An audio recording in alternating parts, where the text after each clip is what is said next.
चलिए फिर आज का सेशन हम लोग स्टार्ट करते हैं। ये रहा आपके स्क्रीन पे पहला क्वेश्चन। फर्स्ट क्वेश्चन के लिए मैं आपको देता हूँ मैक्सिमम 40 सेकेंड्स, ठीक है। सेशन को और सभी लोग जल्दी से शेयर भी कर दो तो हम लोग स्टार्ट करते हैं। कंट्रोल आपका कल से स्टार्ट हो जाएगा, कंट्रोल आपका 17 से आपका स्टार्ट हो जाएगा कंट्रोल, ठीक है, क्योंकि आज मेरा सिग्नल ख़त्म हो गया। तो आप एक्सपेक्ट कर सकते हो 11:30 से लेके 1:30, और पंकज सर भी वापस आ गए तो 11:30 से 1:30 पंकज सर आपका कंट्रोल सिस्टम ले लेंगे, ठीक है। चलो, और सेशन को शेयर भी कर दो यार सभी लोग फटाफट, ताकि सारे लोग आ जाएं। सिग्नल का सेशन ऑलरेडी कंप्लीट हो चुका है, DTFS तक ऑलरेडी मैंने करा दिया, ठीक है। PDF वाले टॉपिक का मैंने एक मैराथन सेशन लिया था अभी लास्ट वीक अनअकैडमी पे, ठीक है। तो आप अनअकैडमी स्पेशल क्लास में जाओ और आप लास्ट मंथ में जाना, आई थिंक 30 या 31 के अराउंड मैंने एक मैराथन सेशन लिया था।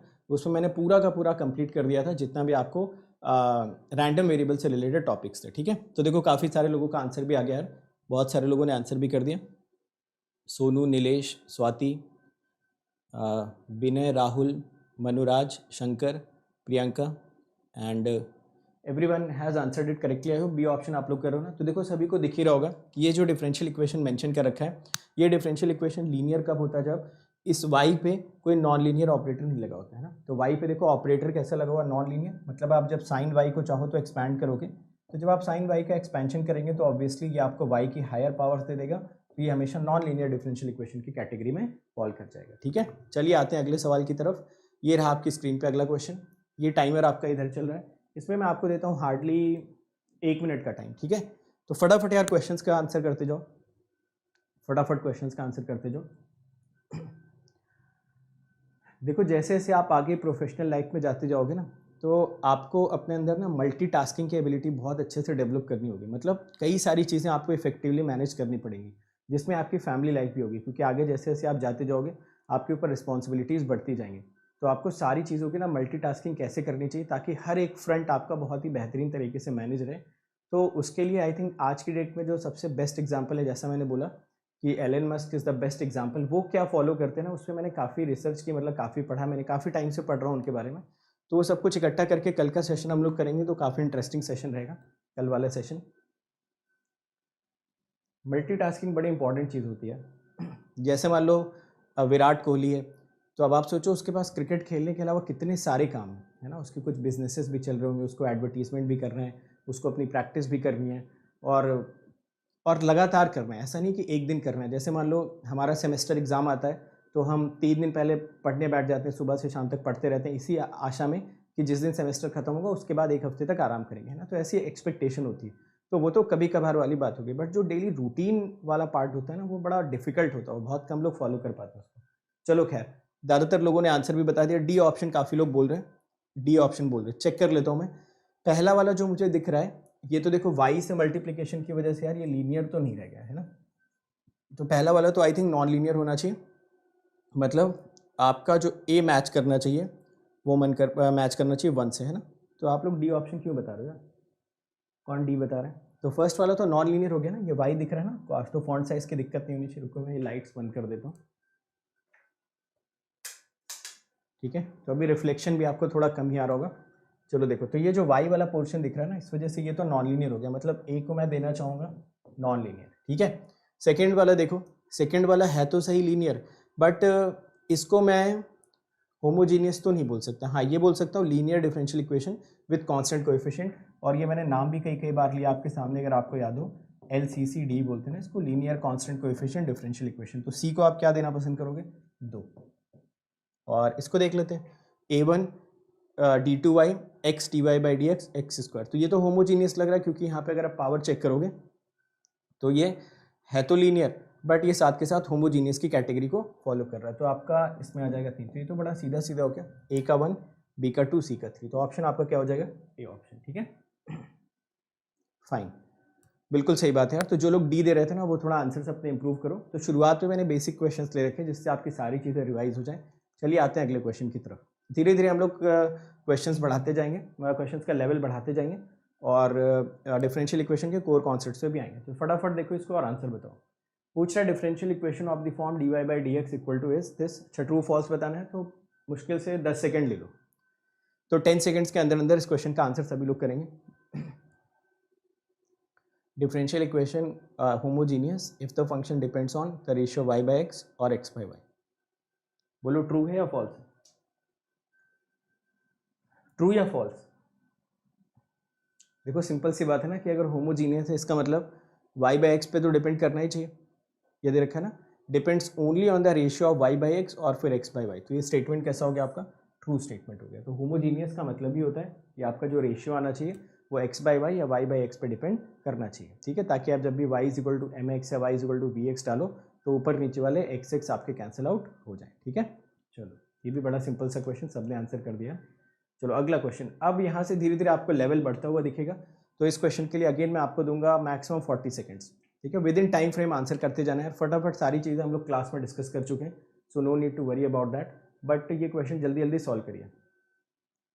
For the differential equation to be exact. अच्छा, एग्जैक्टनेस इसका पूछना चाहता है, तो ठीक है, हो जाएगा. सिंपल सा क्वेश्चन, आंसर बताएंगे सभी लोग इसका. फटाफट यार बताना आंसर, बिल्कुल भी लेट नहीं करना है, आंसर जल्दी बताना आपको. देखो डिफरेंशियल इक्वेशन से एग्जाम में जो क्वेश्चंस आते हैं ना वो आराम से लग जाएंगे आपसे. डिफरेंशियल इक्वेशन के क्वेश्चन प्रोवाइडेड आप बस जो मैंने आपको फ्लो चार्ट बनाया था, कैटेगराइज जो करके बताया था, बस वो कैटेगरी याद रखना आप लोग, तो इजीली आपसे क्वेश्चन लग जाएंगे. चलो देखते हैं यहाँ पे. इस क्वेश्चन में अगर आप यहाँ पे देखो तो आप इसको ऐसा भी लिख सकते थे, F D Y plus G D x equal to 0, है ना. ऐसे लिखने में कोई प्रॉब्लम तो है नहीं. तो यहाँ से M D x plus N D Y वाला फॉर्मेट बन गया. ये हो गया G D x plus F D Y.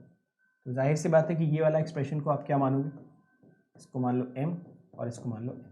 आपको पता है इसके लिए del n by del x should be equal to del m by del y. तो del f by del x should be equal to del g by del y. Option देख लो, B option सभी को दिखना चाहिए. Correct दिख रहा है सबको, बी ऑप्शन, बी आना चाहिए यार. हर्ष एक बार चेक करिए आप. यहाँ पे देखो m और n का सही से आइडेंटिफिकेशन करो ना. जो dx के साथ लिखा होता है उसको m बोलते हैं, जो dy के साथ लिखा होता है उसको n बोलते हैं. तो obviously m dx plus n dy आपको दिखा, तो आप यहाँ पे क्या लिखने वाले हो, del m by del Y equal to del n by del X. समझ गए ना. चलो आते हैं अगले क्वेश्चन. तो बड़ा सिंपल सा क्वेश्चन, शायद आपसे नोटेशंस वगैरह में थोड़ा इधर का उधर हुआ होगा, तो इस वजह से शायद आपको प्रॉब्लम हुई होगी, बट अगेन आंसर सही करना. Next question.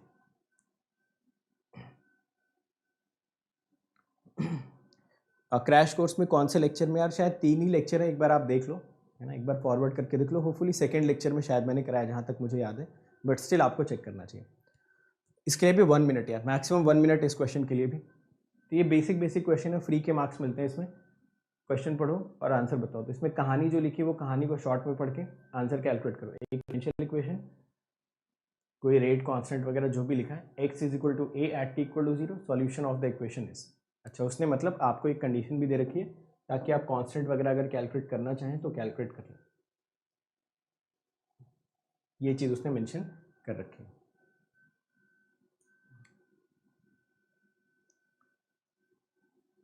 तो ये भी 12th लेवल का ही क्वेश्चन है. बी ऑप्शन,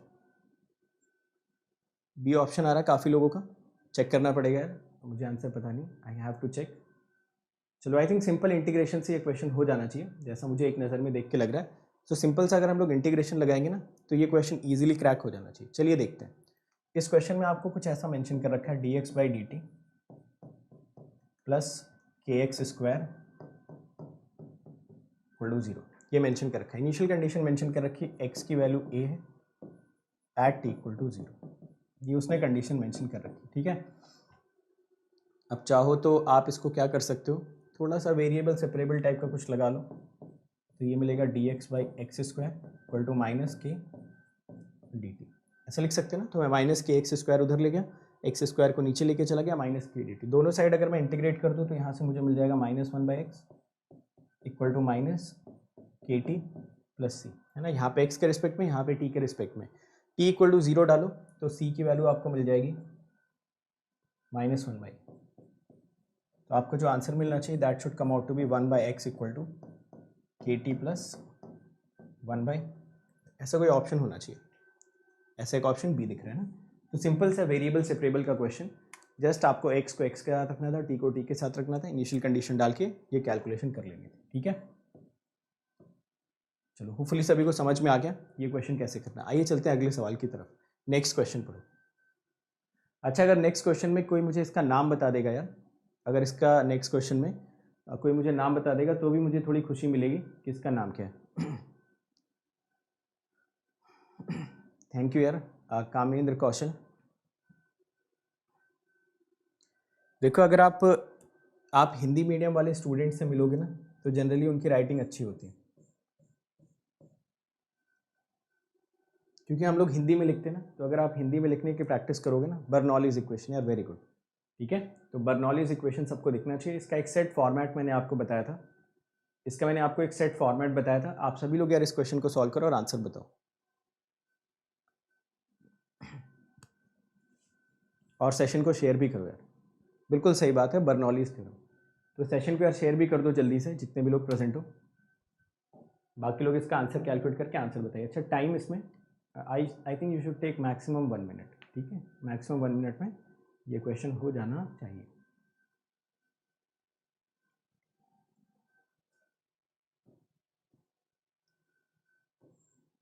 इसमें तो ये भी दे दिया है, फिर तो क्या बचा क्वेश्चन। इसमें तो इसने ट्रांसफॉर्मेशन मेंशन भी कर दिया। चलो यार चेक कर लो और आंसर बताओ। चलो देखते हैं, आई होप सभी लोगों ने ट्राई कर लिया होगा। आइए देखते हैं। तो इस क्वेश्चन में अगर आप देखो तो आपको मेंशन कर रखा है dy/dt, ठीक है। मैं डायरेक्टली यहाँ से क्या करता हूँ, ये जो y⁴n दिख रहा है ना, ये मैं डिवाइड कर लेता हूँ दोनों साइड में। तो ये आपको मिला dy/dt, यहाँ से मिल गया 1/y⁴n, ठीक है। ये y⁴n यहाँ पे आएगा तो आपको मिल जाएगा 1/y⁴n-1, क्योंकि यहाँ पे एक y ऑलरेडी है ना, pt। इधर हमने qt को फ्री कर दिया, ठीक है। तो इधर जो y के एक्स्ट्रा टर्म्स आ रहे थे उससे हमने इसको कर दिया फ्री। अब क्वेश्चन में जो ट्रांसफॉर्मेशन दे रखा है वो ट्रांसफॉर्मेशन यूज़ कर लो। ये बोल रहा है y को आप ले लेना y⁴n-1, तो dv आपको कितना मिल जाएगा 1 - n y⁴ -n dy। -n-1 करने से ये 1 कैंसिल हो जाएगा, ठीक है। तो बेसिकली अगर आप नोटिस करो तो यहाँ से आपको y⁴ की वैल्यू मिल जा रही है dv/dt equal to y⁴ -n dy/dt, और ये 1/1 - n में इधर लेके आ जाता हूँ। चलो इसको कर लेते हैं मॉडिफाई गिवन इक्वेशन को। तो 1/y⁴n dy/dt आपको मिला 1/1 - n dv/dt प्लस ये देखो, इसको तो आपने क्या माना था v, तो ये तो हो गया v into p t equal to q t. देख लो कोई ना कोई ऑप्शन मैच कर जाना चाहिए। ये देखो, आप इसको ऐसा लिखो, ये दोनों सेम ही लिखे हो, दिस एंड दिस, ठीक है। क्योंकि यहाँ पे y⁴n- है और यहाँ पे y⁴1 - है, तो सिंपली 1/y/1 - 1 का रेशियो दे रखा है। तो क्वेश्चन में आपका मैच करना चाहिए। आई थिंक यहाँ पे ऑप्शन में यहाँ पे थोड़ी टाइपिंग मिस्टेक हुई है, बट चलो कोई बात नहीं, हम करेक्ट कर लेते हैं। तो अपना जो फाइनल आंसर आना चाहिए that should come out to be dv/dt plus v into 1 - n pt equal to 1 - n into q. देखते हैं, जहाँ पे y लिखा है ना उसको v मान लो, v into 1 - n pv 1 - 1 Q. तो ए ऑप्शन आपका करेक्ट हो जाएगा, प्रोवाइडेड ये जितने v's लिखे हैं ना इनको v लिख लेना, ठीक है। जितने y आपको दिख रहे हैं ना उनको v कर लो। This is just a typing mistake, otherwise the question was easy, ठीक है। ए ऑप्शन सिग्नल का फॉर्मूला सेशन कल है यार 2 से 4 बजे, ठीक है। तो 2 बजे से 4 बजे तक कल सिग्नल फार्मूला सेशन हो, और 2 और बेहतरीन सेशंस आपके लिए कल। तो कल का दिन काफ़ी अच्छा हो सकता है अगर हम उसको आगे आने वाली लाइफ में फॉलो कर पाएँ तो।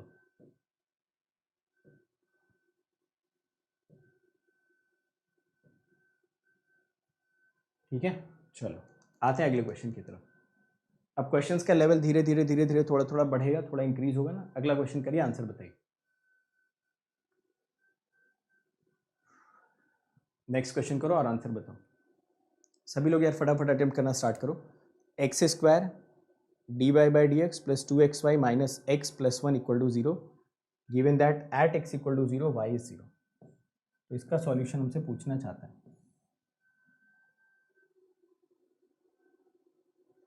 चलो निकालो इसका सॉल्यूशन।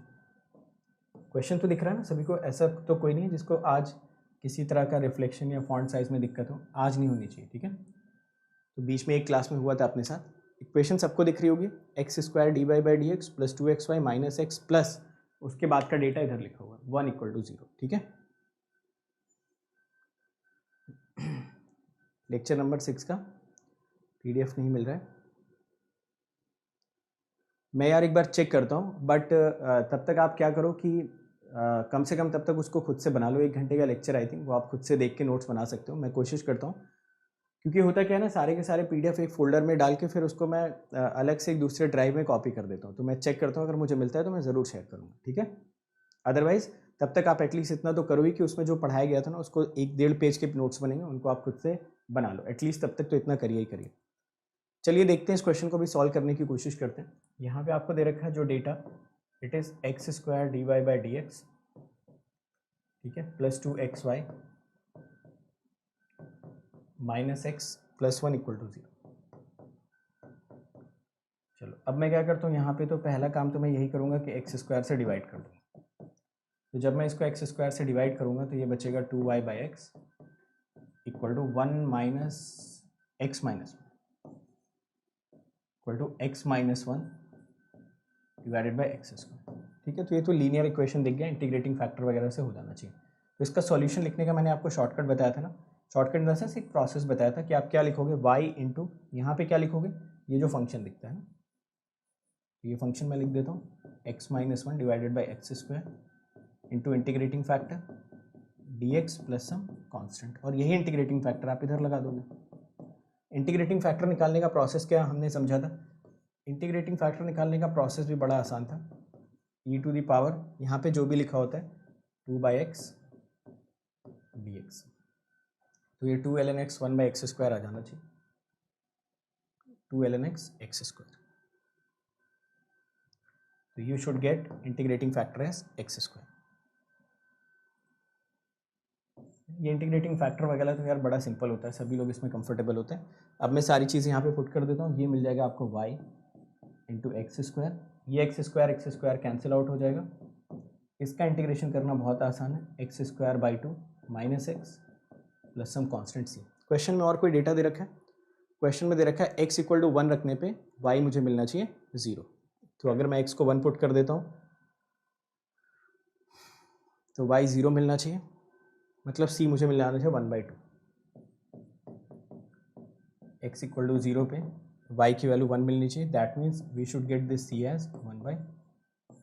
इतने से आपका ऑप्शन मैच हो जाना चाहिए। ऑप्शन में अगर हम लोग देखें तो 1/2 minus 1/x plus 1/2 x square, 1/2 minus 1/x plus 1/2 x square, A option I think आना चाहिए। चेक करके बताना ज़रा, आ रहा है सबका ए ऑप्शन? यस, है ना, everyone is getting A option. तो देखो बड़ा यार सिंपल सा क्वेश्चन, इसमें मेरे ख्याल से कुछ बताने लायक तो था भी नहीं। जस्ट इसमें आपको थोड़ा सा याद होना चाहिए कि लीनियर इक्वेशंस को कैसे डील किया जाता है, इंटीग्रेटिंग फैक्टर का कॉन्सेप्ट क्या होता है, और इसको याद करने का मैंने आपको एक सिंपल तरीका भी बताया था, p q q y kind of relation exist कर रहा था, ठीक है। तो काफ़ी सिंपल सा क्वेश्चन। तो सॉल्यूशंस को मैं थोड़ा शॉर्ट में कर दे रहा हूँ क्योंकि डिफरेंशियल इक्वेशन को हम लोग अगर बहुत ज़्यादा एक्सपैंड करेंगे ना तो बहुत ज़्यादा टाइम ले लेगा सॉल्यूशन। तो आई थिंक ये बेसिक कैलकुलेशंस आप डायरेक्टली देख रहे होगे कि x equal to 0 y equal to 1 डाला, यहाँ पे x इक्वल टू 0 डाला, y को 1 डाला तो ये 0 हो गया, x को 1 तो c की वैल्यू डायरेक्टली हाफ दिख गई। फिर आपने इसको रीअरेंज भी डायरेक्टली कर लिया सिंपली एक्स स्क्वायर से डिवाइड करके, है ना। तो ये बेसिक चीज़ें तो सब लोग कर ही पा रहे होंगे, इसमें शायद ज़्यादा डिस्कशन की ज़रूरत वैसे भी नहीं। नेक्स्ट क्वेश्चन, इस क्वेश्चन के लिए भी मैक्सिमम 1 मिनट, ठीक है।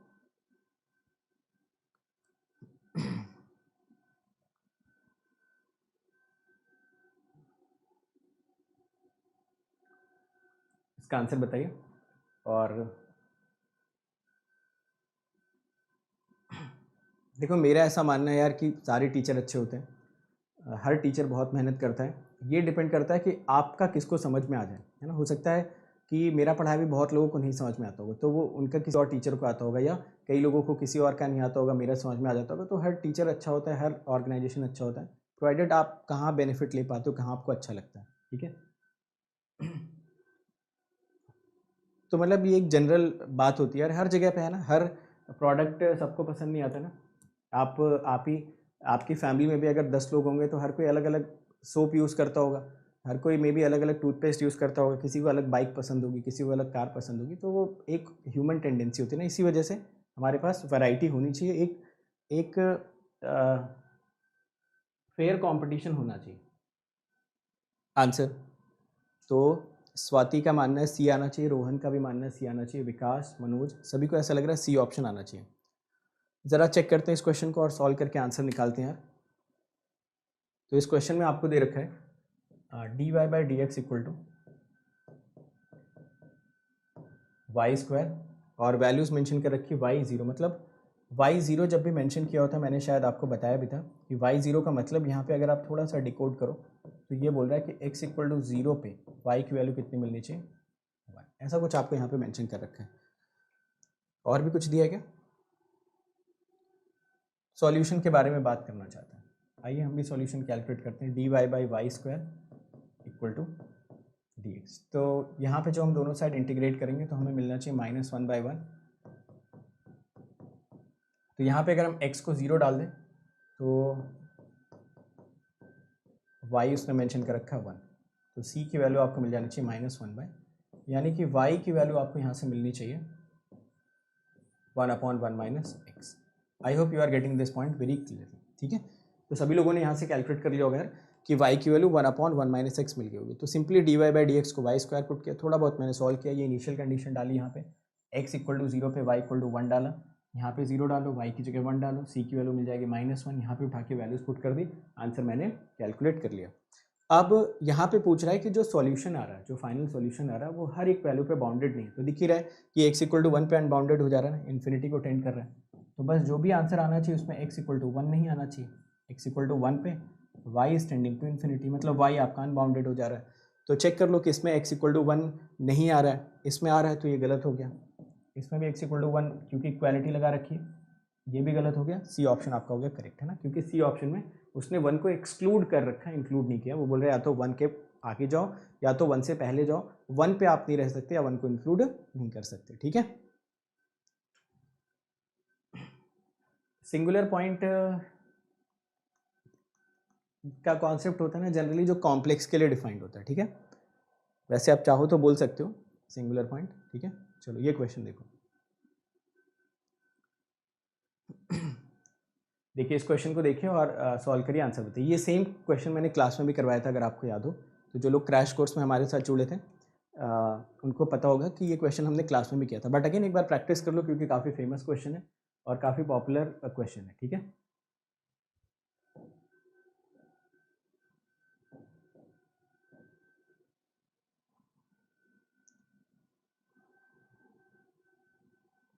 आजकल तुम लोग क्रिकेट की बात नहीं करते हो, सिर्फ 4th डे पे बात करोगे, जिस दिन जीत हारोगे उसी दिन, बीच में से टाइम वेस्ट नहीं करते।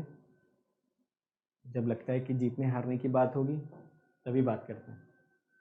चलो आंसर बताओ, सबका आंसर आया, ए ऑप्शन बता रहे हैं ज़्यादातर लोग, ए में स्ट्रेट लाइन, ठीक ही बोल रहे हो शायद।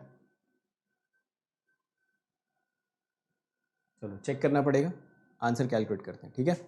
कुछ लोग बी बोल रहे हैं, कुछ लोग ए बोल रहे हैं, चेक कर लो। ज़्यादा कुछ इसमें मेरे ख्याल से डिस्कशन का तो मुद्दा है ही नहीं। पहले वाले में अगर आप देखो फर्स्ट ए ऑप्शन का अगर हम लोग डिस्कशन करें तो आपको मिलेगा d y by d x equal to y by x. तो यहाँ से आप लिख सकते हो d y by y equal to d x by x. यहाँ से आपको मिलेगा l n y equal to l n x equal to some constant and obviously sorry plus some constant. इसको भी मैं एल एन से ही लिख देता हूँ कॉन्स्टेंट को, है ना। जब भी देखो सब कुछ एल एन हो ना तो कॉन्स्टेंट को भी एल एन से ही लिख के काम खत्म कर लिया करो। तो y by x equal to मिल जाएगा कुछ दूसरा कॉन्स्टेंट, या वाई इज इक्वल टू आपको मिल जाएगा काइंड ऑफ सम के एक्स। तो पहले से तो मिल गया स्ट्रेट लाइन, समझ गए ना। तो फर्स्ट ऑप्शन आपका कहाँ पे चला गया, 2 के पास। तो ये तो वैसे ही गलत हो गया, ये तो वैसे ही गलत हो गया। तो फर्स्ट में ए में 2, अब बस बी चेक कर लेते हैं, अपना आंसर मैच कर जाएगा। बी वाले ऑप्शन पे आ जाइए। तो बी वाले ऑप्शन में आपको मिलेगा d y by minus y equal to d x by x. यहाँ से minus l n y equal to l n x plus some l n c, and obviously यहाँ से आपको मिल जाएगा l n x y plus l n c equal to 0, या फिर आपको मिल जाएगा x y equal to some constant किया तो आपको ये क्या मिल जाएगा, हाइपरबोला। तो बी वाले में आपको मिल जाना चाहिए हाइपरबोला। अगर रेक्टेंगुलर हाइपरबोला लिखा होता तो और भी मेरे लिए थोड़ा सा सही रहता। तो ये मिलेगा रेक्टेंगुलर हाइपरबोला, तो ए ऑप्शन आपका सही हो गया। ठीक है, तो इसी हाइपरबोला को कभी कभी क्या करते हैं ना, रेक्टेंगुलर हाइपरबोला भी बोलते हैं। दो तरीके के हाइपरबोला एग्जिस्ट करते हैं ना। रेक्टेंगुलर हाइपरबोला का मतलब होता है जो आपके वर्टिसेस होती हैं, एक्स और वाई एक्सिसेस जो होती हैं, वही आपके लिए आपके टेंजेंट का काम करती है। जैसे मान लो कि ये हमने बनाया, ठीक है, तो आप देख रहे होगे कि यहाँ पे जो टेंजेंट का काम कर रही है ना, ये एक्स और वाई एक्सिस दोनों ही टेंजेंट का काम कर रहे हैं, तो इस वजह से इनको रेक्टेंगुलर हाइपरबोला बोला जाता है। एक और हाइपरबोला इस टाइप का भी एग्जिस्ट करता है, ये वाला जो होता है आपका, इस जो जिसके लिए ये लाइन टेंजेंट होती है ऐसा करके, ठीक है, तो इसको रेक्टेंगुलर नहीं बोलते क्योंकि जो इसके टेंजेंट्स होती हैं वो एक्स वाई एक्सिस नहीं होती। समझ गए? चलो चलते हैं अगले क्वेश्चन की तरफ। ये क्वेश्चन, इस क्वेश्चन में भी 30 सेकेंड्स मैक्सिमम, ठीक है, 30 सेकेंड्स मैक्सिमम। उसका रीज़न भी मैंने आपको बताया था ना, ऐसा मैंने क्यों बोला था। चलो इसमें 30 सेकेंड्स मैक्सिमम आपको मिलते हैं। Within 30 seconds you have to crack this question out.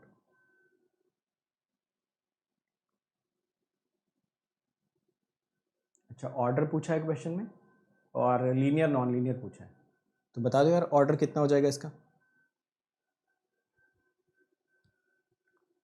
Order देखो यहाँ पे मैंने आपको एक वर्ड याद रखने को बोला था ना, वन डे, ओडी, जिसका ऑर्डर उसी की डिग्री, याद है ना, ऐसा हमने ओडी एक वर्ड याद करा था, तो जिसका ऑर्डर उसी की डिग्री। तो अगर यहाँ पे चेक करते हैं तो यहाँ पे ऑर्डर आपको कितना दिख रहा है, 3। ऑर्डर मतलब कितनी बार डिफ्रेंशिएट हुए, और अगर डिग्री पूछता तो डिग्री आपकी मिल जाती 1। तो सिर्फ ऑर्डर ही पूछा है और यहाँ पे f से मल्टीप्लिकेशन हो रहा है, तो लीनियर होने की सारी पॉसिबिलिटी यहीं पे खत्म हो गई, क्योंकि f भी डिपेंडेंट वेरिएबल, ये भी डिपेंडेंट वेरिएबल, दोनों को मल्टीप्लाई कर रहे हो, तो आपको ऑप्शन मिलना चाहिए बी ऑप्शन। ठीक है, थर्ड ऑर्डर रहेगा, बट साथ के साथ ये non linear equation. Non linear का मतलब ये होता है कि जो भी डिपेंडेंट वेरिएबल्स होते हैं ना, उनके हायर पावर्स या फिर उनके मल्टीप्लिकेशंस अवेलेबल नहीं होने चाहिए। जैसे वाई स्क्वायर हो गया, y into d y by d x हो गया, वाई इंटू वाई हो गया, ऐसे करके जितने भी आपके वाई के एडिशनल कंपोनेंट्स आते हैं ना, वो सारे के सारे एब्सेंट होने चाहिए। बट ऐसा करने से पहले ये ज़रूर चेक कर लेना कि आपका डिपेंडेंट वेरिएबल है कौन सा। अगर वही डिपेंडेंट वेरिएबल आपका एक्स हो जाएगा तो एक्स इंटू एक्स के term, x into d by d x के term, d by d x into d by d x के टर्म, ये सारे के सारे टर्म्स फॉरबिडन होते हैं। ठीक है ना, चलो आते हैं अगले क्वेश्चन की तरफ। ये क्वेश्चन डिग्री ऑर्डर बड़े अच्छे से मैंने आपको बताया था कि जब भी आप ऑर्डर या डिग्री कैलकुलेट करते हैं तो जिसका ऑर्डर उसके डिग्री वाले कॉन्सेप्ट के साथ मैंने बताया था, जब भी आप ये कैलकुलेशन करते हैं तो सबसे पहले अपने डिफरेंशियल इक्वेशन को आप करते हैं फ्री फ्रॉम एक्सपोनेंट्स। ठीक है, तो ऐसे इक्वेशंस को आप हमेशा फ्री फ्रॉम एक्सपोनेंट्स करते हैं पहले, तो एक्सपोनेंट से पहले इनको मुक्त करिए, उसके बाद फिर आंसर कैलकुलेट करके बताइए क्या आंसर आना चाहिए। क्वेश्चन में मेंशन कर रखा है d3y upon dx cube equal to minus dy by dx का whole cube plus y square.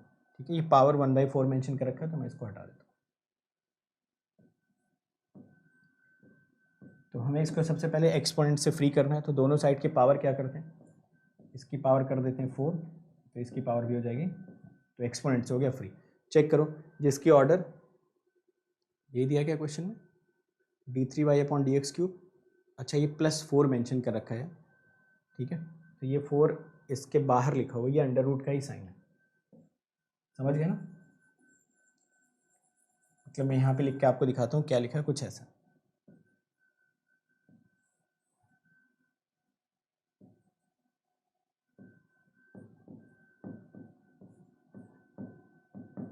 क्योंकि कोई ऑप्शन मैच नहीं कर रहा था ना, तो मैंने अंदाज़ा लगाया ऐसा कुछ मेंशन किया होगा। ठीक है ना, तो ये 4 जो है ना, ये इसके अंदर नहीं, ये बाहर मल्टीप्लिकेशन में, इसको आप अंडर रूट का ही साइन मान के चलो। दोनों साइड का आप स्क्वायर करने से काम चलना चाहिए, तो अगर हम लोग दोनों साइड का स्क्वायर कर देंगे, इसको फ्री फ्रॉम एक्सपोनेंट्स करते हैं। जिनको इसके कॉन्सेप्ट्स नहीं पता एक्सपोनेंट्स वगैरह वाले, अगेन उनके लिए वही रिकमेंडेशन है कि आप एक बार वो सीरीज़ देखिए, उसमें मैंने बहुत शॉर्ट में सारे कॉन्सेप्ट्स आपके लिए कवर ऑलरेडी कर दिए। ठीक है, तो शॉर्ट में सारे कॉन्सेप्ट बहुत ईजिली कवर किए गए। अब देखो बताओ, ओडी वाला टर्म आपको याद है, मतलब जिसका ऑर्डर होगा उसी की डिग्री होगी। तो आप देखो हाईएस्ट ऑर्डर किसकी, 3 ऑर्डर दिख रही है, तो डिग्री भी हम इसी के चेक करेंगे, आंसर आ जाएगा 3,2। तो ए ऑप्शन इसमें आपको करेक्ट मिलना चाहिए, ठीक है।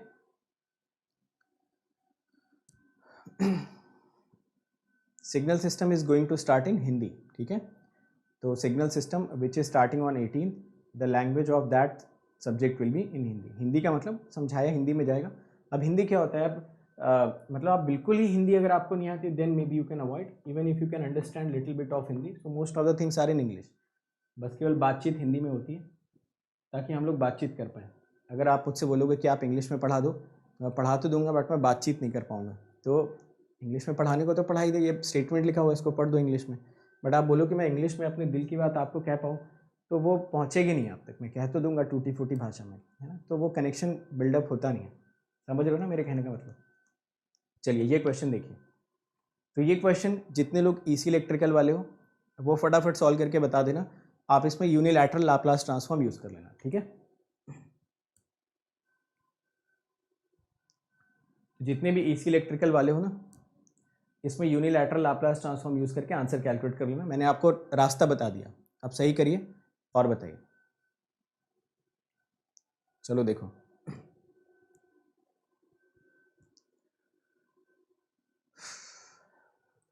तो मैं ऐसा बोलूँगा कि इसमें आप डिफरेंशियल इक्वेशन के चक्कर में मत पड़िए और आंसर बताइए।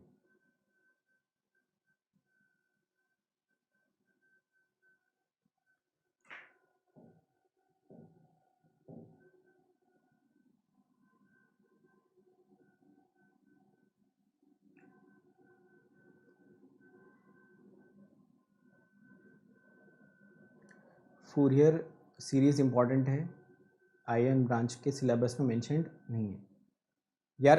इंस्ट्रूमेंटेशन ब्रांच के सिलेबस के बारे में मैं अपडेटेड नहीं हूँ, तो अगर वो इस बार सिलेबस में हटा दिया तो आप छोड़ देना, अदरवाइज पढ़ के चले जाना। हाँ, ये वाली क्लास डेली चलती है शाम को, मतलब एक या 2 दिन और चलेगी, ठीक है। चलिए, तो यूनिलैटरल लेके सभी लोग आंसर निकालना। ज़्यादातर लोगों का डी ऑप्शन आ रहा है। चलो क्वेश्चन पढ़ लेते हैं। इसमें बोल रखा है system is described by a linear constant coefficient ordinary first order differential equation has an exact solution given by yt for y greater than 0 when the forcing function मतलब input x of t and the initial condition is y0। If one wishes to modify the system so that the solution becomes -2yt, what do we need to do. तो सबसे पहले तो जो ये जिस differential equation की ये चर्चा करना चाहता है, तो आई थिंक वो डिफरेंशियल इक्वेशन आपका होना चाहिए कुछ ऐसा। देखेंगे आप सभी लोग और मुझे बताएंगे कि क्या ये तो मैंने ठीक लिखा है या नहीं।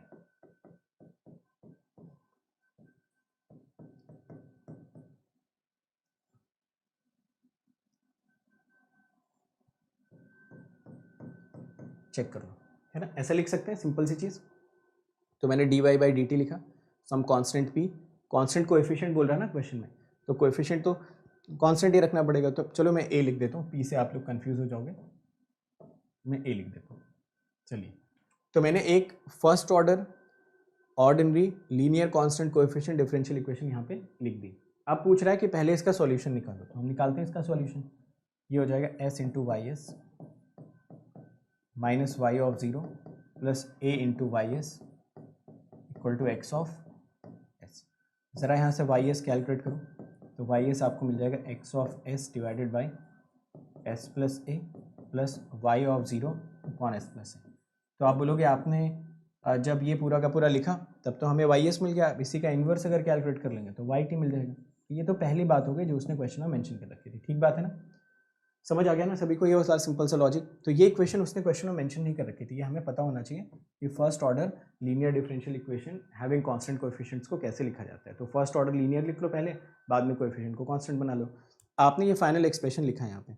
अब जरा क्वेश्चन में देखिए, क्वेश्चन में पूछ रहा है कि अगर हम अपने आउटपुट को -2yt करना चाहते हैं, तो अब ये सेकंड सिनेरियो यहीं पे हम लोग जनरेट करने की कोशिश करते हैं। ये बोल रहा है कि आंसर मुझको चाहिए -2yt।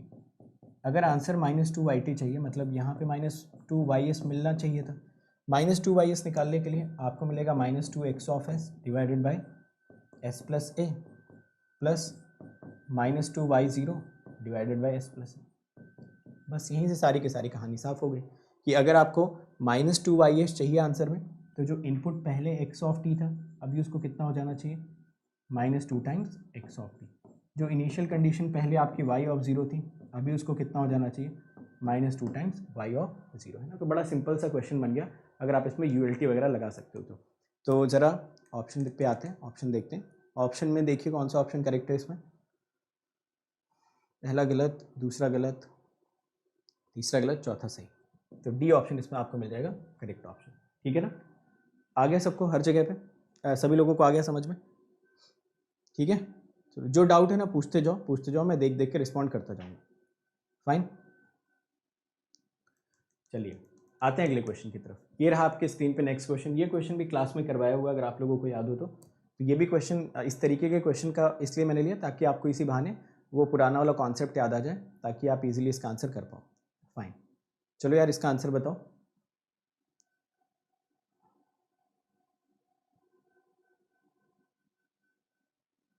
हाँ बिल्कुल Rohit, it is natural response plus force response. हाँ मतलब आप दोनों का कॉम्बिनेशन बोल सकते हो इसको, ठीक है। आप बोल सकते हो नेचुरल रिस्पॉन्स या फोर्स रिस्पॉन्स, या फिर आप चाहते तो zero state response plus zero input response बोल सकते थे। बट एक बात याद रखना कि जो जीरो स्टेट रिस्पॉन्स होता है और जो नेचुरल रिस्पॉन्स होता है ये बिल्कुल अलग अलग चीज़ें होती हैं। जो आपका फोर्स रिस्पॉन्स होता है और जो आपका जीरो इनपुट रिस्पॉन्स होता है ये दोनों अलग अलग चीज़ें होती हैं। ये मैंने सिग्नल सिस्टम में बहुत अच्छे से आपको समझाया था कि दोनों का समेशन हमेशा वाई टी मिलेगा। जीरो इनपुट जीरो स्टेट को ऐड करोगे तो आउटपुट मिल जाएगा, नेचुरल और फोर्स्ड को ऐड करोगे तो आउटपुट मिल जाएगा। बट यहाँ पे आप ऐसे नहीं बोल सकते हो कि जीरो इनपुट जो होता है वो हमेशा आपका नेचुरल रिस्पॉन्स होता है, या जो फोर्स्ड रिस्पॉन्स होता है उसको हम लोग जीरो स्टेट बोलते हैं। दोनों अलग अलग चीज़ें होती हैं, ठीक है। तो अगर आपको लॉजिक देखना है तो आप चेक करिए। चलो कोई बात नहीं, जल्दी से ये क्वेश्चन सॉल्व करो यार, ये क्वेश्चन तो बहुत सिंपल क्वेश्चन है, ठीक है। तो ऐसे क्वेश्चन तो मैंने आपको बताया भी था, सेम क्वेश्चन क्लास में भी करवाया था, अगर आपको याद हो। मैंने बताया था कहीं पे भी अगर आपको x प्लस वाई जैसा दिखता है तो आप x प्लस वाई को सिंपली क्या मान लो, कुछ भी मान लो, t वगैरह कुछ मान के आंसर में काम चला लो। तो जैसे मान लो जो मुझे यहाँ पे दिख रहा है, it is d y by d x equal to cos of x plus y, ठीक है। तो मैं यहाँ से अगर मैं x प्लस वाई को मान लेता हूँ, चलो t, तो मुझे मिलेगा 1 plus d y by d x equal to d t by d x. यहीं से आपका क्वेश्चन सॉल्व हो जाना चाहिए, इसके बाद इसमें कुछ करने की ज़रूरत आपको नहीं पड़ेगी। तो d y by d x की वैल्यू मिल गई d t by d x -1, correct, equal to cos t. यहाँ से d t by d x की वैल्यू कैलकुलेट करो, तो 1 प्लस कॉस टी का मतलब हो जाएगा sec t by 2 cos t by 2।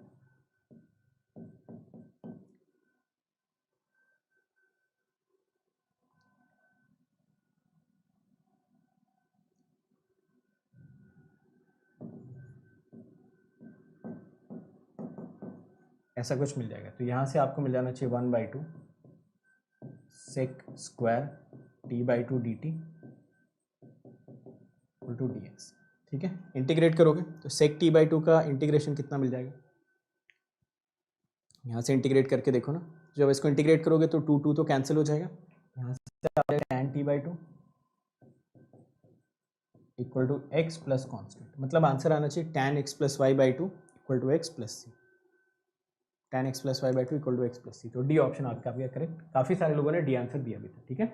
तो बहुत सारे लोगों ने डी आंसर दिया भी था और आंसर सभी लोगों ने कैलकुलेट कर भी लिया। इधर ध्यान दो यार, मैं बार बार बोलता हूँ ना, आपका फोकस हमेशा कट करते हैं। तो अब देखो क्वेश्चंस का आगे इसके बाद जो क्वेश्चंस आ रहे होंगे ना, वो सारे के सारे क्वेश्चंस का लेवल धीरे धीरे थोड़ा सा बढ़ेगा, कैलकुलेशन वाइज तो नहीं, बट चीज़ों को मिक्स करने के वाइज। जैसे मान लो अब आपको शायद वैसे भी क्वेश्चंस मिलेंगे जहाँ पे आपको ज़्यादा इनिशियल कंडीशन लगानी पड़े, ऐसे क्वेश्चंस भी आपको मिल सकते हैं जहाँ पे आपको पूरी की पूरी लीनियर इक्वेशन को सॉल्व करना पड़े, और ऐसे क्वेश्चन से मिल सकते हैं जहाँ पे आपको हायर ऑर्डर के भी डिफरेंशियल इक्वेशन देखने को मिलेंगे। समझ गए, ठीक है। चलो ये क्वेश्चन सॉल्व करो, इसका आंसर बताओ। इस क्वेश्चन में पूछ रखा है radial displacement in a rotating disc is governed by this differential equation where u is displacement and x is the radius if u is equal to 0। अच्छा, दो कंडीशन दे रखी है, calculate the displacement at x equal to 1/2। चलिए इस question को solve करिए और इसका आंसर बताइए। यहाँ से मैं आपको एक इंपॉर्टेंट कॉन्सेप्ट भी समझाऊंगा, ठीक है। चलो इस क्वेश्चन को सॉल्व करो, इसका आंसर बताओ। यहाँ से एक इंपॉर्टेंट चीज़ भी हम लोग सीखेंगे कि इस टाइप के क्वेश्चंस को आप डायरेक्टली कैसे सॉल्व कर सकते हैं।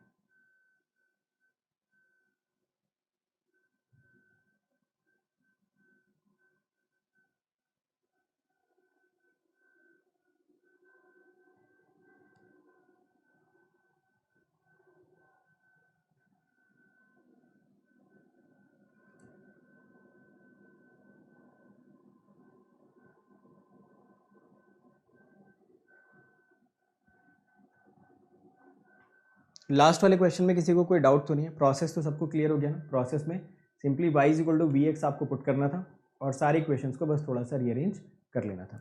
चलो इस क्वेश्चन को डिस्कस करते हैं। इस क्वेश्चन के पहले मैं आपको एक इंपॉर्टेंट चीज़ समझा देता हूँ। सपोज आपके पास कोई इक्वेशन दे रखी है dy बाई डी एक्स, ठीक है? तो देखो dy बाई डी एक्स को आप ऐसा लिख सकते हो dy by d Z into D Z by d x लिख सकते हैं। अगर यहाँ पे आपने माना हो x equal to e to the power z, अगर यहाँ पे आपने अज्यूम कराओ x equal to e to the power z, तो z की वैल्यू आपको क्या मिल जाएगी? ln x। तो dz यहाँ से आपको क्या मिल जाएगा, या dz बाई डी एक्स आपको क्या मिल जाएगा? 1 बाई एक्स, है ना? ये चीज़ हालांकि शायद हम लोगों ने डिस्कस भी की थी, बट स्टिल अगर आप देखना चाहो तो दोबारा भी देख लो। तो यहाँ से देखो dz बाई डी एक्स की वैल्यू आपको कितनी मिल गई? 1 बाई एक्स, और ये तो आपको दिख ही रहा dy by d Z. X को अगर मैं इधर मल्टीप्लाई कर दूँ तो आपको मिल जाएगा x dy by d x equal to dy by d z. अगर y मैं दोनों साइड से हटा दूँ तो आपको क्या मिलेगा? x d by d x equal to d by d z. दिख रहा है ना सबको? तो जो यहाँ से x d by d x होता है, इसको कभी कभी हम लोग d से भी रिप्रेजेंट करते हैं, जहाँ पे d की वैल्यू कितनी हो जाती है? d by d Z. तो इसी चीज़ को अगर आप आगे एक्सटेंड करना चाहो तो देखो इसी एक्सप्रेशन को एक्सटेंड करके ऐसे लिखा जाता है, x d by d x को माना जाता है d, x square D by d x को मान लेते हैं d into d minus one, x cube D by d x को मान लेते हैं, ऐसे आप आगे बढ़ाते जा सकते हो, D minus one D minus two. यहाँ पर जब भी आप ये क्वेश्चंस लगाओ तो हमेशा इस चीज़ को याद रखना है कि आपने ट्रांसफॉर्मेशन कौन सा लगा रखा है? x equal to e to the power z। ठीक है, समझ आ गया सभी लोगों को यहाँ तक का लॉजिक? तो ये लॉजिक आई होप सभी लोग समझ गए कि जब भी आपके किसी भी क्वेश्चन में ऐसे एक्सप्रेशंस आपको मिलेंगे, x into d by d x, x square into d two d x square, x cube into d three d x cube, तो ये सारे एक्सप्रेशन को आप सिंपली d लिख सकते हो, d लिख सकते हो, d लिख सकते हो, और d की वैल्यू यहाँ से आपको कितनी मिल जाएगी यार? d by d Z. समझ आ गया सभी को? सेम लॉजिक इस वाले क्वेश्चन में हम लोग लगाते हैं, जो यहाँ पे क्वेश्चन मेंशन कर रखा है ना, यहाँ पे भी सेम लॉजिक लगाते हैं। देखो अगर इसमें मैं एक्स स्क्वायर से मल्टीप्लाई कर देता हूँ दोनों ही साइड्स, तो आपको क्या मिल जाएगा यहाँ से? X square d two u upon d x square. यहाँ पे मल्टीप्लाई करोगे तो आपको मिलेगा x d u by d x, यहाँ पे तो माइनस यू बचेगा आपके लिए, और यहाँ पे आपको मिल जाएगा बी एक्स क्यू। चलेगा? देख लो एक बार सिंपल तरीके से, और इसके बाद की कैलकुलेशन हम लोग वन बाय वन स्टार्ट करते हैं। अब देखो जब ये एक्सप्रेशन आपको मिल गया यहाँ पे, तो ये एक्सप्रेशन जो दिख रखा है इसकी जगह पे आप चाहते तो क्या लिख सकते थे? D into d minus one plus x d y by d x की जगह पे क्या लिख सकते थे? डी, और बाकी यहाँ पे माइनस वन, यू फिर यहाँ से आप ले लेते कॉमन, ये आपको मिल जाता है बी। अब यहाँ पे देखो आपने ट्रांसफॉर्मेशन कौन सा लगाया था? X equal to e to the power z, तो ये आपका हो जाता है e to the power three z. तो आपने पूरे के पूरे एक्सप्रेशन को बेसिकली जेड में कन्वर्ट कर दिया। ठीक है, अब यहाँ से देखो D square minus D, D square minus one, और आपके पास एक सिंपल सी डिफरेंशियल इक्वेशन बन गई, d square minus one into u equal to e to the power three z. Check कर लो एक बार, यहाँ तक अगर कोई डाउट है तो आप बताइए। ठीक है, RHS में BX है यार, RHS में ना आपको BX दे रखा है, वो 8x मेंशन नहीं किया है। ठीक है, यहाँ पे जो लिखा है ना इट इज़ B। अभी हम लोग B की वैल्यू भी कैलकुलेट करेंगे। ये इनिशियल कंडीशंस जो मेंशन कर रखी है कि x इक्वल टू 0 पे u की वैल्यू कितनी है? 2, और x इक्वल टू 1 पे ये मेंशन कर रखा है। ठीक है, तो u इक्वल टू 0 पे दे रखा है x equal to 0, u equal to 2 पे दे रखा है x equal to 1। So I hope ये क्वेश्चन जैसे ही आपको यहाँ तक बना, फिर आपको इसके आगे क्वेश्चन को सॉल्व करना आता है। सबसे पहले आप क्या कैलकुलेट करोगे? Complementary function.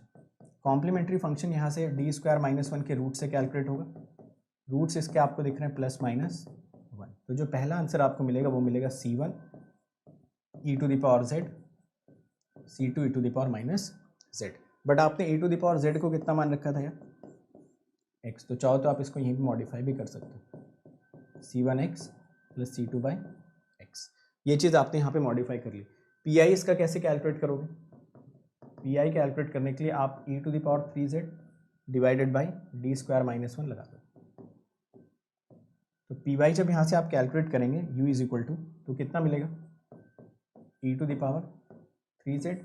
अब देखो यहाँ पे आप d की जगह पे क्या पुट कर दोगे? 3, तो यहाँ से आपको मिल जाएगा 1/8, है ना? d की जगह पे 3 डालोगे तो आपको 9 माइनस वन इक्वल टू मिलेगा 1/8, और फिर से वापस से ट्रांसफॉर्मेशंस लगा दो तो आपको यहाँ से मिल जाएगा x³ बाई 8। तो ये आपको मिलेगा फाइनल आंसर। क्वेश्चन में ये बी भी मेंशन कर रखा था, बी, तो यहाँ पे बी भी डाल देते।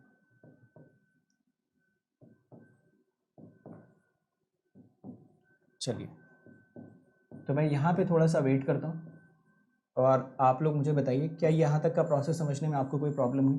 तो देखो, अगर आप नोटिस करते ना, तो पहले ही ये इक्वेशन आपका हायर ऑर्डर का नहीं था, ठीक है, बाद में आपने इसको हायर ऑर्डर में चेंज करके एक्सप्लेन किया। समझ गए? देखो जरा इस चीज को और आंसर बताओ।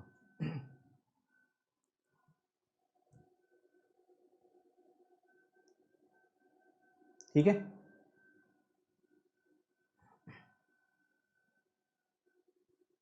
ये गेट के ही क्वेश्चन है यार, ये गेट के ही PYQs ही करवा रहा हूं मैं। चलिए पहले यहां तक चेक करिए सभी लोग और आंसर बताइए। समझ आया? चलो आगे चलते हैं। अब देखो यहाँ पे जो इनिशियल डेटा दे रखा है ना, उस इनिशियल डेटा को आप कैसे यूज करोगे उसको भी देखते हैं। देखिए जरा यहाँ पे जो फाइनल आंसर आपको मिल रहा है वो आपको मिल रहा है C1x plus C2 by x square plus B by BX cube by 8। ये तीन चीज़ें आपको क्वेश्चन में मेंशन कर रखी हैं। अब देखो, जो पहला डेटा क्वेश्चन में दे रखा है, आप खुद सोच समझ के बताना पहले वाले डेटा से आपके हिसाब से क्या होना चाहिए। पहला वाला बोल रहे हैं u equal to 0 at x equal to 0। तो आप मुझे ये बताएंगे यहाँ पे अगर मैं x इक्वल टू 0 पे u इक्वल टू 0 चाहता हूँ, अगर मैं चाहता हूँ कि यहाँ पे जब भी मैं x इक्वल टू 0 डालूँ मुझे u 0 मिल जाए, तो देखो क्या इस C2 का 0 होना मस्ट है या नहीं? अदरवाइज तो ये इन्फिनिटी को टेंड कर जाएगा। अगर देखो आप यहाँ पे x इक्वल टू 0 डालते हो तो ये 0 को टेंड करेगा, ये भी 0 को टेंड करेगा फॉर श्योर, मगर ये वाला टर्म इन्फिनिटी को टेंड कर रहा है। बट ये क्वेश्चन में बोल ही रहा है कि जब भी आप x इक्वल टू 0 डाल रहे हो तो u को 0 होना मस्ट है। तो पहले वाले इक्वेशन से ये चीज़ इंश्योर हो गई कि जो आपका C2 आना चाहिए that should always be 0। Check कर लो, आना चाहिए ना? ठीक है, चलो सेकेंड वाले में देखते हैं। सेकेंड में उसने मेंशन कर रखा है कि u की वैल्यू 2 है एट x इक्वल टू 1।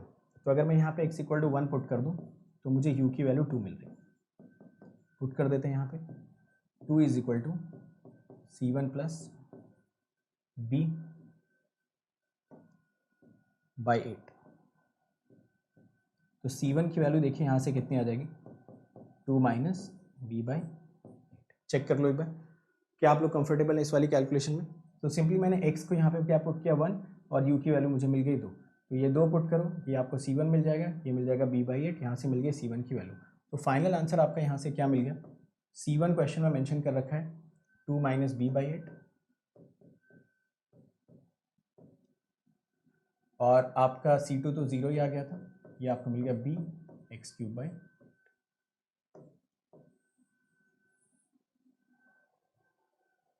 कोई डाउट इस क्वेश्चन में किसी को? आ गया ये क्वेश्चन फाइनल? अब क्वेश्चन में देख लेते पूछा क्या था।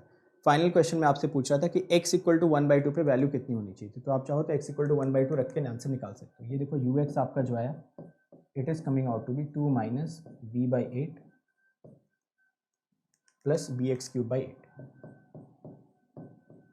ये हमारा आंसर। अब आप सिंपली x की जगह पे 1/2 डालो और जो भी फाइनल आंसर आता है उस आंसर को आप कैलकुलेट कर सकते हो। ठीक है ना?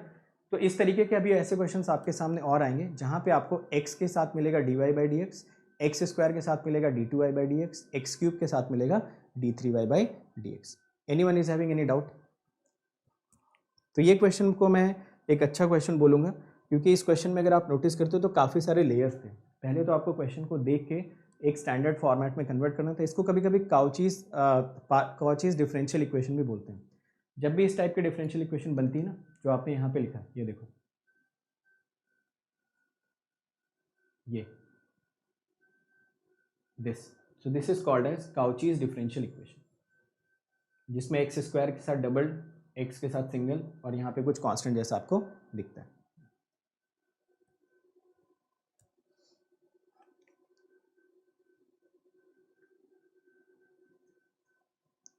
चलो चलते हैं अगले क्वेश्चन की तरफ।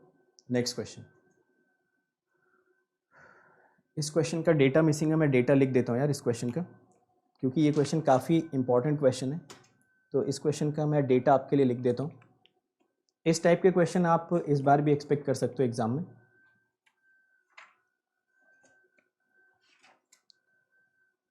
Let me write the data of this question.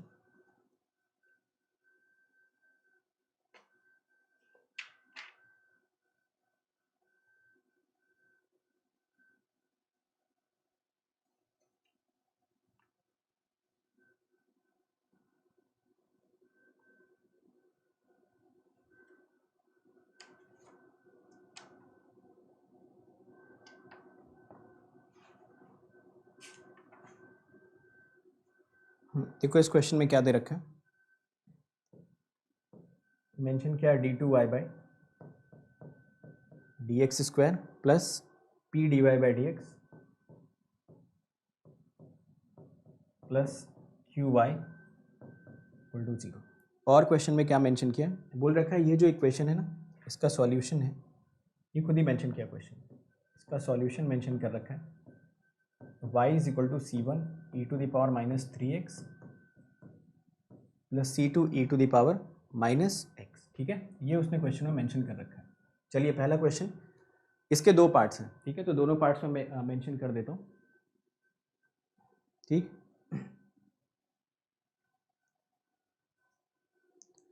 चलो क्वेश्चन देखो क्या पूछ रहा हूँ।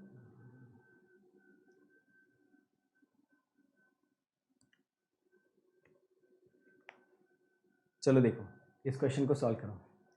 देखो मैं पैसे खर्च नहीं करता यार, मैं बहुत कंजूस हूँ, ठीक है, तो मैं कहीं पे भी पैसे नहीं खर्च करता जहाँ से मुझे रिटर्न आने की उम्मीद नहीं होती। तो जहाँ से मुझे लगता है कि रिटर्न आना चाहिए मैं वहीं पे पैसे खर्च करता हूँ। चलिए देखिए,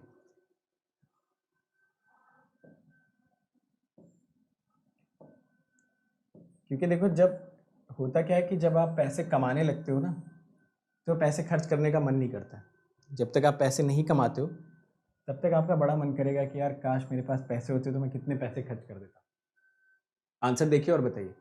देखो ऐसे टाइप के क्वेश्चंस ना आप एग्जाम में एक्सपेक्ट इसलिए कर सकते हो क्योंकि इस टाइप के क्वेश्चंस में थोड़ा सा एप्टीट्यूड लग रहा है। पीछे वाले जो क्वेश्चंस हमने किए, एक दो क्वेश्चंस, वो सारे आपके कन्वेंशनल क्वेश्चंस थे। कन्वेंशनल क्वेश्चंस का भी एक तरीका हमने सीखा। चलो देखते हैं इस क्वेश्चन में क्या क्या किया जा सकता है। देखो अगर आप ध्यान से नोटिस करते इस क्वेश्चन को, तो सभी लोग इस चीज़ को नोटिस कर सकते थे कि यहाँ पे जो आपको इक्वेशन मेंशन कर रखी, इससे कम से कम ये तो पता ही चल रहा है कि अगर मैं यहाँ से d square plus P D plus Q into y equal to 0 ऐसा मैं लिखता, ठीक है, तो इसके रूट्स ही मुझे मिलने वाले थे।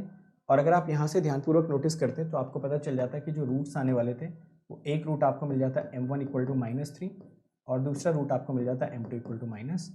ऐसे दो रूट्स मिल जाते हैं यहाँ पे। इसका मतलब ये जो इक्वेशन आपको मेंशन कर रखी है D square plus P D plus Q, इसकी वैल्यू हमेशा आपको कितनी मिल जाती है, वैल्यू आपको हमेशा मिलती है d+3 इंटू d+1। तभी तो रूट्स आपको +3 और +1 मिलते हैं। तो अगर आप इसको मल्टीप्लाई कर दोगे, अगर आप इसको मल्टीप्लाई कर दो तो आपको मिलेगा D square plus 4d plus 3। यहाँ से p की वैल्यू सभी को कितनी दिख जानी चाहिए, 4, और q की वैल्यू आप सभी को कितनी दिख जानी चाहिए, 3। समझ आ गया ना। तो p की वैल्यू 4, q की वैल्यू 3, ऑप्शन कौन सा सही हो गया, सी ऑप्शन। क्लियर। अब देखो इस तरीके के क्वेश्चंस में एक इंपॉर्टेंट चीज़ और क्या बन सकती थी कि जैसे मान लो यहाँ पे वो क्या करता, यहाँ पे क्या करता, आपको कुछ ऐसा दे देता c1 plus c2x, by the way ऐसा दे देता, तब आपको यहाँ पे थोड़ा अंदाज़ा लगाना रहता कि अब क्या होगा। अब बताना आंसर क्या हो जाएगा। मान लो उसने क्वेश्चन में मेंशन कर दिया c1 प्लस c2x और वहाँ पे मेंशन कर दिया e to the power -3x, तो क्या आप ये चीज़ समझ जाओगे वहाँ से कि जो e to the power -3x mention कर रखा है वो रिपीटेड पोल्स है। अगर वो रिपीटेड पोल्स या रिपीटेड रूट्स आपको मिलते तो उस केस में आपका आंसर यहाँ पे कितना हो जाता है, d+3 का होल स्क्वायर। तो p की वैल्यू भी कितनी मिलती है आपको, 3, और q की वैल्यू आपको कितनी मिलती है, 9, सॉरी 6 एंड 9, ठीक है ना। तो उस केस में आपको जो p की वैल्यू मिलती है वो मिल जाती है 6 और q की वैल्यू कितनी मिल जाती, 9 मिल जाती। तो ऐसे करके अगर वो जैसे जैसे ये y को मॉडिफाई करते जाएगा ना, वैसे वैसे ये p q के आंसर्स आपके इंटरचेंज होते चले जाएंगे। ठीक है, चलो चलते हैं अगले क्वेश्चन की तरफ। ये रहा अगला क्वेश्चन। तो जिन लोगों ने, जो लोग ईसी के स्टूडेंट्स होंगे, जो लोग देखो इसमें ईसी के स्टूडेंट्स होंगे, जब ये क्वेश्चन आप सॉल्व करोगे ना तो आपको वेव गाइड की याद आनी चाहिए। तो जितने भी ईसी वाले स्टूडेंट्स हैं वो जब भी इस क्वेश्चन को सॉल्व करेंगे तो उनको यहाँ से वेव गाइड की याद जरूर आनी चाहिए। चलो जरा सॉल्व करो इस क्वेश्चन को और आंसर बताओ फटाफट।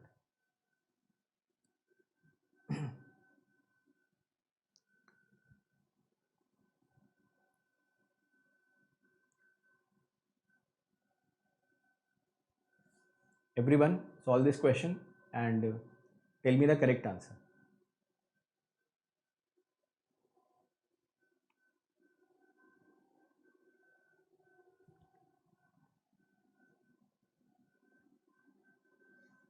तो देखो अगर आप पीसी के स्टूडेंट हो तो आपको याद आनी चाहिए वेवगाइड की। चलिए आई होप सभी ने क्वेश्चन अटेम्प्ट कर लिया। चलिए इस क्वेश्चन को सॉल्व करना स्टार्ट करते हैं। इस क्वेश्चन में आपको मेंशन कर रखा है d2y upon dx square plus k square y equal to 0। Boundary conditions आपको ये मेंशन कर रखी है, इसको बाद में यूज़ करेंगे। तो यहाँ से अगर हम लोग कैलकुलेशन करें तो आपको मिलना चाहिए D square plus K square into y equal to 0, और डी के रूट्स कितने मिल जाने चाहिए आपको, प्लस माइनस के आई।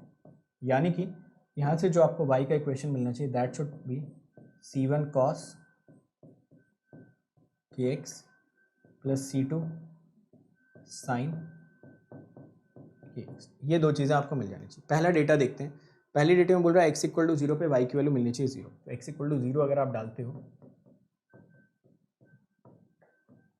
तो y आपको मिल कितना रहा है यहाँ से c1, और ये 0 है, इसका मतलब c1 तो आ गया 0। दूसरा डेटा जो क्वेश्चन में मेंशन कर रखा है वो मेंशन कर रखा है x इक्वल टू a। तो अगर आप x इक्वल टू a यहाँ पे पुट करते हैं तो y की वैल्यू आपको कितनी मिल जाएगी। अब देखो c1 तो 0 ही हो चुका है, ये मिलेगा 2 sin ka इक्वल टू 0। तो ka की वैल्यू यहाँ से कितनी मिल जाएगी आपको, n पाई। या फिर अगर हम लोग चाहें तो ऑब्वियसली कांस्टेंट यहाँ पे क्या था, कांस्टेंट पे तो ज़्यादा कोई फ़र्क पड़ेगा नहीं, k की वैल्यू आप चाहो तो n पाई बाई a रख सकते हो। ठीक है, ऑप्शन चेक कर लो कौन सा ऑप्शन आना चाहिए। एक तो जो कांस्टेंट रहेगा वो तो मेंटेन रहेगा आपका, और साइन के साथ आना चाहिए m पाई बाई x। तो ए ऑप्शन आपका करेक्ट हो जाएगा। चाहो तो आप फाइनल आंसर यहाँ से लिख भी लो मॉडिफाई करके, कि जो फाइनल आंसर मिलेगा उसमें c1 तो 0 रहेगा, and we are getting this value as sine n pi by a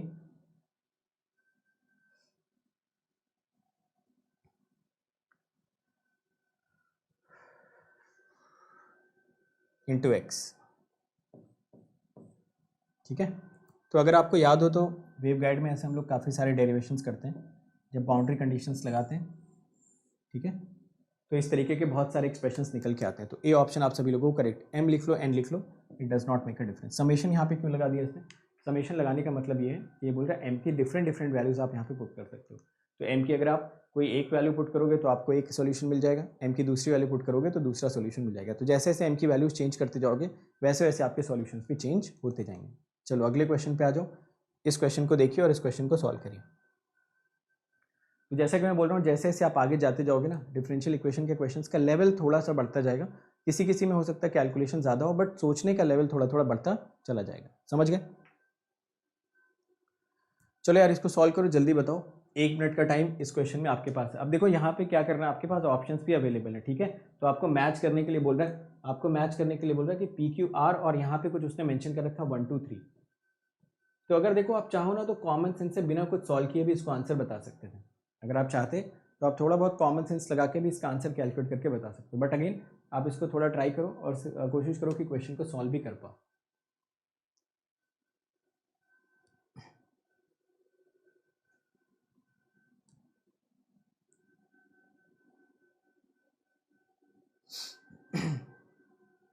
A option आप कैलकुलेट करके बता रहे हैं।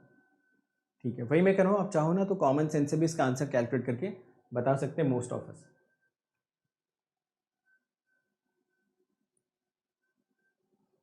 चलो देखते हैं, सॉल्व भी कर लेते हैं इस क्वेश्चन को।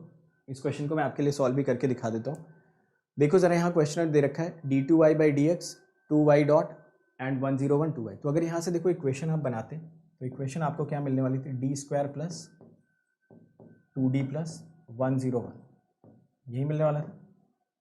y इक्वल टू, और जो भी यहाँ पे मेंशन किया 10.4 kind of e to the power x, ऐसा कुछ शायद उसने क्वेश्चन में मेंशन कर रखा है। ठीक है, अब देखो ज़रा यहाँ पे ध्यान से अगर आप थोड़ा सा नोटिस करते और सोचते तो अगर मैं ऑप्शंस की मदद लेता तो देखो ऑप्शंस में इसे ही ना आपको रूट भी दिख जाते। कैसे, यहाँ पे देखो इमेजिनरी पार्ट लिखा हुआ 10, और अगर आप यहाँ पे नोटिस करते तो रियल पार्ट लिखा हुआ -1, मतलब इसके रूट्स पे निकालने की ज़रूरत नहीं थी।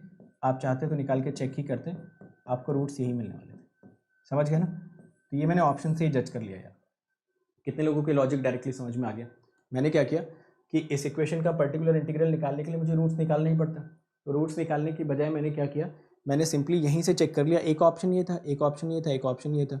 तो इसमें जो ऑप्शन यहाँ पे मेंशन किया गया है उसमें अगर मैं ध्यान से देखता तो मुझे साफ साफ दिख जाता कि ये जो वैल्यू थी ये आपकी इमेजिनरी वाली होनी चाहिए थी और ये रियल होनी चाहिए थी। एक बार मुझे ये पता चला तो कम से कम मैं ये तो लिख ही सकता हूँ कि जो मेरा पर्टिकुलर इंटीग्रल आ जाएगा दैट विल बी सम, जो मेरा पर्टिकुलर इंटीग्रल आ जाएगा that will be e⁻⁻x a cos 10x plus b sin 10x।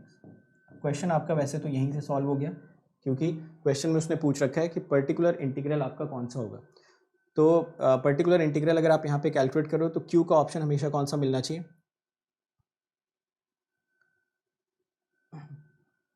General solution भी पूछा है, टोटल सॉल्यूशन भी पूछा है, तो पर्टिकुलर इंटीग्रल तो आपका ये मिल जाना चाहिए। ठीक है,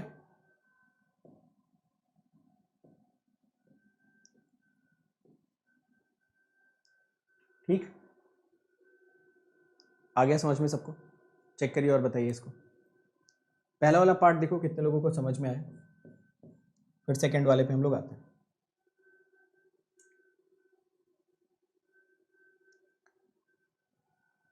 ठीक है, फाइन।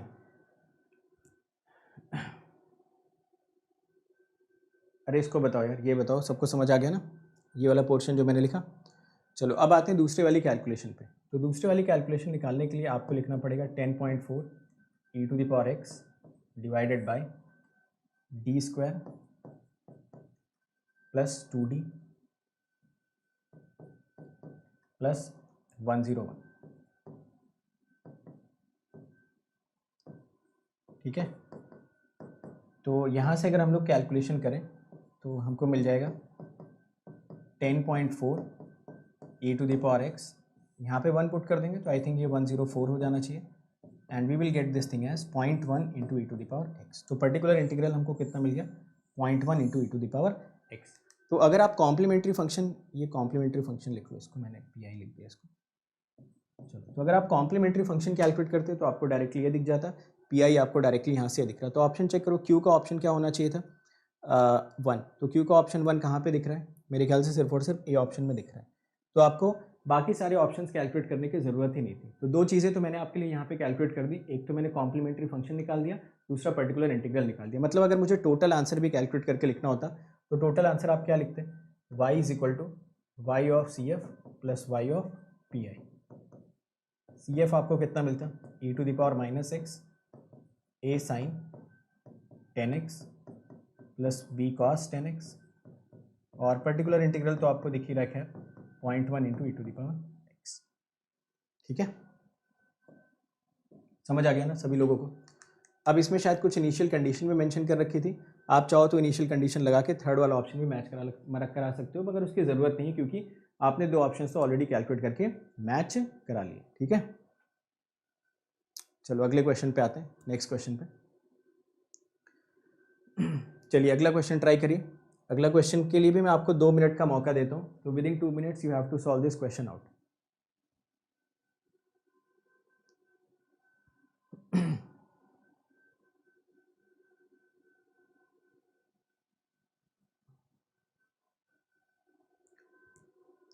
देखो अगर आप PMFT के लेक्चर्स देख रहे हो ना, तो आप स्पेशल क्लास में मैंने एक प्रॉब्लम सीरीज़ भी करा रखी थी उसी दौरान, तो वो भी आप फॉलो कर लेना।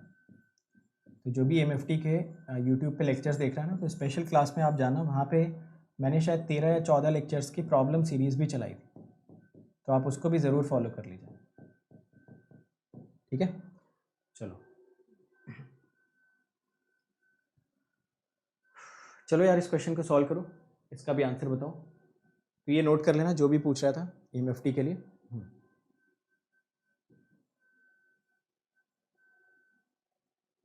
नेक्स्ट क्वेश्चन ये रहा आपके स्क्रीन पे।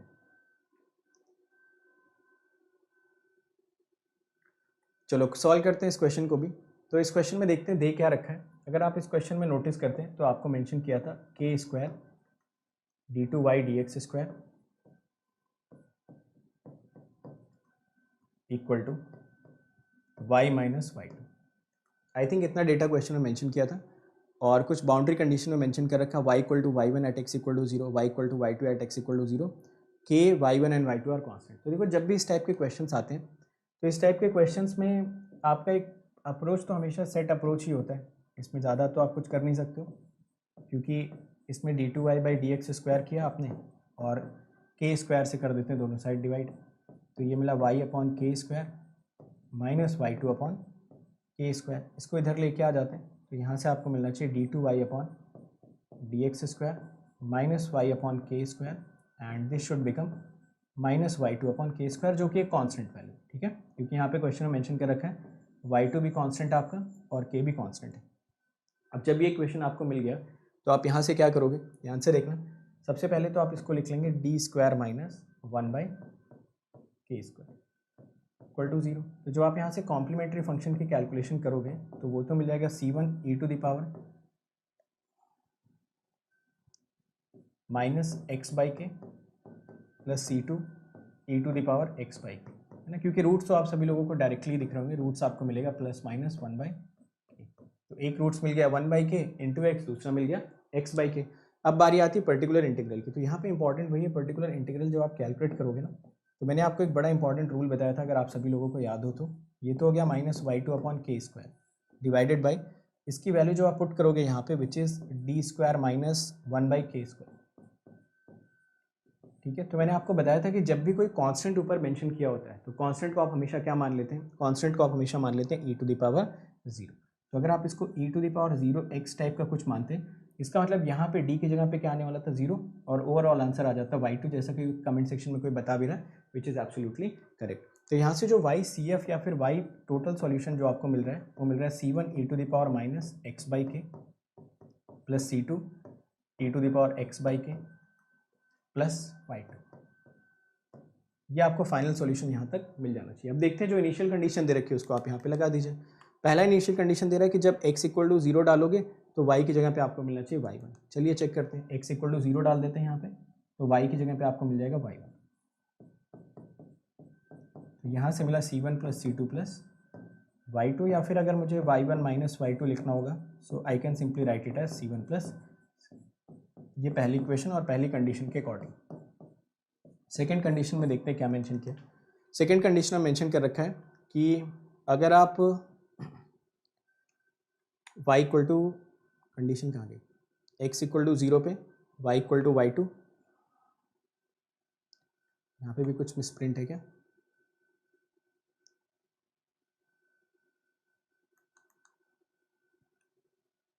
मेरे ख्याल से x इक्वल टू इन्फिनिटी होना चाहिए, ठीक है, एक इसमें x इक्वल टू इन्फिनिटी होना चाहिए। चलो देख लेते हैं। तो अगर x इक्वल टू इन्फिनिटी पे आपको y इक्वल टू y2 चाहिए, चेक करिए, x इक्वल टू इन्फिनिटी डालिए तो ये मिलेगा e power minus infinity c2 e power infinity plus y2। देखो ये y2 तो कैंसिल आउट हो जाएंगे, ठीक है, ये c2 e to the power infinity तो यहीं रह जाएगा, बट ये वाला जो है ये तो 0 हो गया e to the power minus infinity, इसको लिख लीजिए c2 e to the power infinity. तो आप मुझे बताइए अगर c2 e to the power infinity को 0 होना है तो c2 को क्या होना पड़ेगा, 0। तो पहला कांस्टेंट आपको मिल गया 0, c2 अगर यहाँ से 0 मिल गया तो c1 की वैल्यू कैलकुलेट कर लो, it will become y1 minus y2, ठीक है। तो c1 की वैल्यू आपको मिल जानी चाहिए y1 माइनस y2। तो फाइनल आंसर यहाँ से आपको क्या मिलना चाहिए, तो final answer should be y1 minus y2 e to the power minus x by k plus y2। I hope this is the correct option, ठीक है। तो अगर आप इस वजह से नहीं लगा पा रहे थे क्योंकि दोनों कंडीशन 0 मेंशन थी, तो उसको थोड़ा सा मॉडिफाई कर लो यार, ठीक है, इसको थोड़ा सा मॉडिफाई कर लो, यहाँ पे x इक्वल टू इन्फिनिटी होना चाहिए। देखिए कोई ऑप्शन मैच कर रहा है, तो हमारा ऑप्शन आ रहा है y1 minus y2 e to the power minus x by k, C option I think, D option I think अपना मैच कर रहा है, ठीक है। तो डी ऑप्शन यहाँ पे अपना मैच कर जाना चाहिए। तो देखो सारे ही क्वेश्चंस में कंसेप्चुअली कुछ ज़्यादा है नहीं, बस आपको सारी चीज़ें थोड़ा वेल अरेंज्ड करके लेके चलनी है, कंडीशंस वगैरह को प्रॉपरली लगाना है। अदरवाइज इस क्वेश्चन में अगर आप देखते तो क्वेश्चन में कहीं पे भी बिल्कुल भी इंटेलिजेंस की रिक्वायरमेंट थी नहीं, क्योंकि सिर्फ CF और PI कैलकुलेट करना था। CF और PI कैलकुलेट करने के बाद आपने ये बना दिया, दो कंडीशंस दे रखी थी, दोनों के बेसिस पे आप दो इक्वेशंस बनाइए और दो अननोन्स की वैल्यू कैलकुलेट कर लीजिए। अगला क्वेश्चन भी काफ़ी हद तक इसी से मिलता जुलता है, तो नहीं अगला क्वेश्चन नहीं, इसके बाद वाला क्वेश्चन, ठीक है। चलो ये क्वेश्चन देखो, इसका आंसर बताओ। ये तो बिल्कुल बेसिक क्वेश्चन है यार, ये तो हर कोई बता सकता है। क्वेश्चन में पूछ रहा है homogeneous part of the differential equation has real distinct roots if, तो आप बताइए, जो यहाँ से आपका डिफरेंशियल कोएफिशिएंट वाली इक्वेशन बनेगी वो क्या बनेगी? That equation will become D square plus P D plus Q into y equal to जो भी मेंशन कर रखा है। तो ये यहाँ से रियल रूट्स कब मिलते हैं? जब यहाँ से रियल रूट्स आपको कब मिलते हैं? जब P square minus four Q कैसा होगा? पॉजिटिव। तो अगर यहाँ से P square minus four Q positive मिलेगा, रूट्स आपको मिल जाएंगे रियल, है ना? तो ये तो बहुत ही बेसिक सा क्वेश्चन, ये तो सबको आता है। नेक्स्ट क्वेश्चन भी इसी कैटेगरी का है शायद। नहीं, नेक्स्ट क्वेश्चन में फिर से वही आ गया। देखो जरा सॉल्व करो। यहाँ पे भी देखो दो कंडीशन दे रखी है ना, जीरो और इन्फिनिटी। तो जीरो और इन्फिनिटी वाले क्वेश्चंस को भी थोड़ा तरीके से प्रैक्टिस कर लो, कि जिसमें जीरो भी दे रखा और इन्फिनिटी भी मेंशन कर रखा। देखो जीरो और इन्फिनिटी वाले क्वेश्चंस में ना बहुत केयरफुली आपको इनिशियल कंडीशंस को जज करना होता है। जैसे मैंने पिछले केस में आपको जज करके बताया, वैसे ही आपको यहाँ पे भी जज करके आंसर लिखना चाहिए। डिफरेंशियल इक्वेशन ये मेंशन कर रखा d two n x upon d x square minus n x by L square equal to zero. L constant बोल रहा है, बाउंड्री कंडीशन बोल रहा है। जहाँ तक मुझे याद आ रहा है शायद ये क्वेश्चन मैंने क्लास में भी आपको करवाया हुआ है, ठीक है?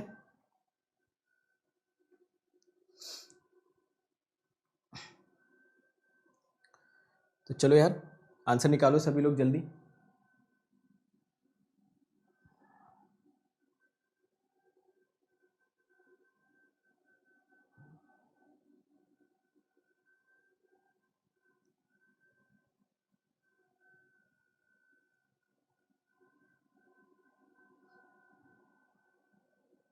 DTFS आज कराया तो DTFS आज की क्लास में DTFS कराया।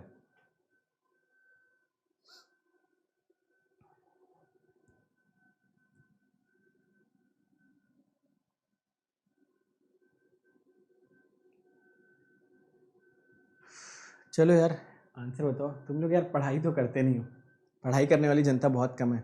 जनता बहुत कम है मतलब जैसा कि मैंने पहले बोला कि टाइम पास यहाँ पे कर रहे हो, कोई फ़ायदा है नहीं यार उसका, है ना?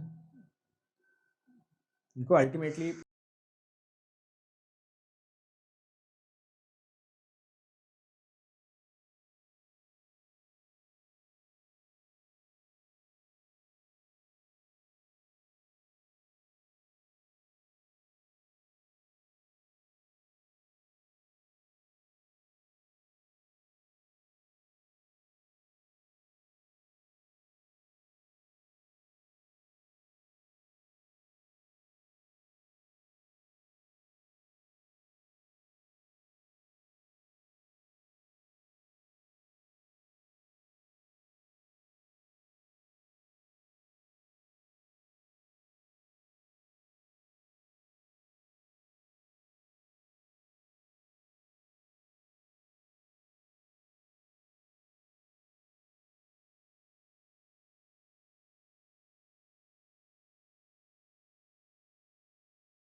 It's time to experience something glorious.